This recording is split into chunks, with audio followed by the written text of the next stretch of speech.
Assalamualaikum warahmatullahi wabarakatuh. Selamat siang, salam sejahtera buat kita semua. Pada kesempatan kali ini, saya akan memberikan video presentasi tentang materi kuliah pelajaran mata kuliah studi kelayakan bisnis dengan dosen pengampu Dr. Rio Afrianda STMT BCM CP. Sebelumnya saya adalah mahasiswa di Universitas Dirgantara Marsikal Suryadharma, di mana video presentasi ini merupakan tugas dari mata kuliah studi kelayakan bisnis. Dan yang akan saya bahas pada video presentasi ini berkisar pada studi kelayakan bisnis di Taksi Puskopau Bandara Halim Perdana Kusuma. Sebelumnya saya akan sedikit memperkenalkan diri. Nama saya Ari Purbakesuma.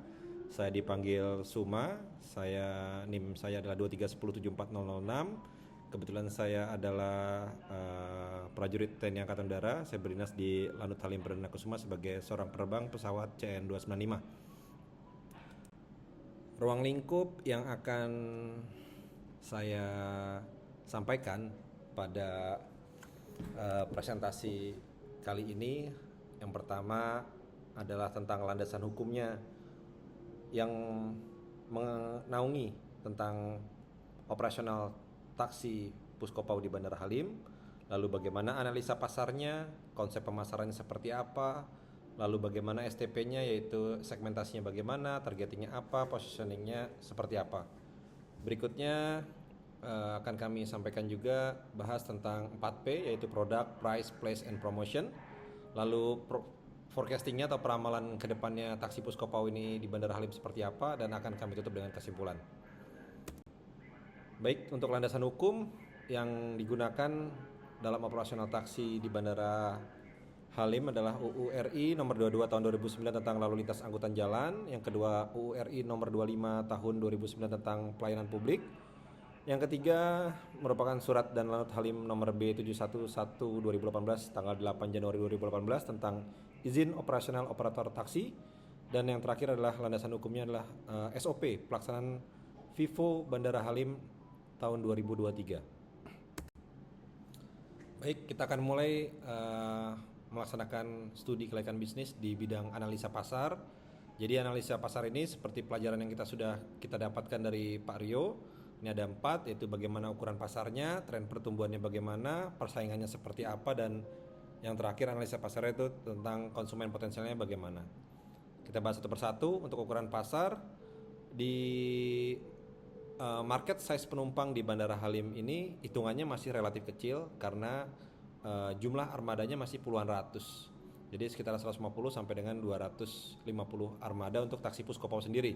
Kalau untuk jumlah total armada yang beroperasi dari mitra Puskopau di total bisa mencapai 400 sampai dengan 450 armada, including Bluebird, Silverbird, lalu ada Evista, Grab, dan juga Gokar yang bekerja sama dengan Puskopau Halim. Lalu yang kedua, analisa pasarnya itu tentang tren dan pertumbuhan. Untuk dominasi atau jumlah armada yang terbanyak adalah saat ini masih didominasi oleh taksi resmi milik Puskopau. Lalu analisa yang ketiga merupakan persaingan. Saingannya dari taksi Puskopau ini tentunya adalah armada luar non taksi Puskopau yang diizinkan bekerja sama dengan Puskopau. Seperti yang tadi saya sampaikan, ada Grab, Gokar, ada Silverbird, Bluebird, dan Goldenbird, dan juga mobil listrik Evista. Lalu analisa pasar yang keempat adalah konsumen potensialnya. Jadi target konsumennya ini adalah penumpang yang datang di Bandara Halim. Untuk secara harian dalam situasi normal, penumpang harian itu berjumlah 3.000 sampai 4.000 penumpang kedatangan. Dan di momen liburan bisa meningkat sampai dengan 200%, yaitu mencapai sampai dengan 8.000 penumpang.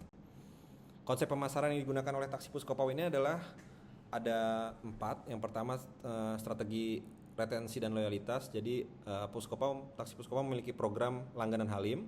Jadi dia memberikan diskon untuk frequent flyer. dan juga memberikan hadiah loyalitas seperti voucher atau diskon tiket penerbangan untuk pengguna rutin. Yang kedua, menggunakan strategi walk out incentive sebagai konsep pemasaran, yaitu dengan penumpang armada yang sudah berjalan 2 menit akan hemat 30%. Yang ketiga, konsep pemasaran adalah Puskopau Taksi bekerja sama dengan hotel atau penyedia shuttle untuk menghubungkan layanan ke penumpang secara langsung. Yang keempat adalah branding. Puskopau memberikan branding dengan mobil bersih, elegan, dan seragam. Baik, untuk berikutnya adalah kita bahas tentang STP-nya, yaitu segmentasi, targeting, dan positioning. Untuk segmentasi ini kita bagi 4, demografis, geografis, psikografis, dan perilaku. Untuk demografis, target segmentasinya adalah usia 20-60 tahun, pekerja, eksekutif, keluarga, dan turis. Secara geografis, segmentasinya adalah Jabodetabek sebagai tujuan utama dan luar kota sebagai tambahan. Untuk psikografis, yang dicari adalah penumpang yang menghargai kenyamanan, ketepatan waktu atau biaya. Dan untuk perilaku, penumpang yang reguler, wisatawan musiman, dan pengguna aplikasi daring. Targetingnya adalah penumpang bisnis dan eksekutif, wisatawan, dan juga keluarga. Untuk positioning, ini yang cukup menguntungkan bagi taksi Puskopau karena ini adalah layanan resmi di Bandara Halim, langsung naik dan posisinya ada tepat di depan terminal pintu kedatangan. Jadi sangat strategis. Selanjutnya tentang 4P, yaitu Product, Price, Place, and Promotion yang dilaksanakan oleh taksi Puskopau. Produknya adalah jenis armadanya, saat ini menggunakan Grand Livina dan juga New Avanza tipe G. Untuk fiturnya saat ini sudah dilengkapi dengan aplikasi online, QRIS, pembayaran menggunakan QRIS, driver bersertifikat, dan bantuan porter gratis apabila menggunakan taksi Puskopau. Untuk harga price-nya, taksi Puskopau menggunakan tarif flat per zona, lalu harganya dinamis dan bersaing di bawah harga online Grab Gokar. Untuk place-nya, ini posisi taksinya ada di dalam terminal, di mana seperti saya jelaskan tadi memiliki akses langsung tercepat di pintu kedatangan. Untuk promosi yang digunakan oleh taksi Puskopau adalah menggunakan digital marketing, in-terminal advertising, dan juga promo apps dan partnership. Baik, untuk forecasting, jadi kita gunakan data penumpang tahunan yang didapat dari Angkasa Pura II dan juga data dari tiketing di Puskopau sendiri. Di tahun 2022 data penumpangnya adalah 1,4 juta. Di tahun 2023 ini meningkat 178%, yaitu sebanyak 3,79 juta. Tahun 2024 4,6 juta atau naik 21% plus minus.